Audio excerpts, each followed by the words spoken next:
થાઇરોઇડના patients કે જે હાઇપોથાઇરોઇડિઝમ હોય અથવા હાઇપરથાઇરોઇડિઝમ હોય, બંનેમાં પેશન્ટને શ્વાસ ચડે. હવે હાઇપોથાઇરોઇડિઝમ હોય ત્યારે રેસ્પિરેટરી ડ્રાઈવ લો હોય, એટલે ઓર્થોપનિયા એટલે રાત્રે પેરોક્સિઝમલ નોક્ચ્યુરનલ ઓર્થોપનિયા થાય અથવા પ્લુરલ ઇફ્યુઝન થાય. અને જેનો થાઇરોઇડ હોર્મોનનું સિક્રેશન વધારે છે અથવા ગોળીથી વધી ગયું છે તેમને ચાલતા ચાલતા શ્વાસ ચડે, એટલે રેસ્પિરેટરી ડ્રાઈવ વધે.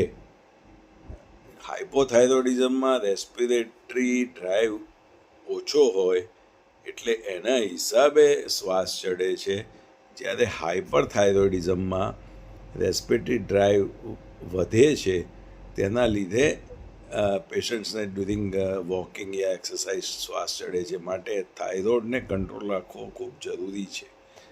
નમસ્કાર.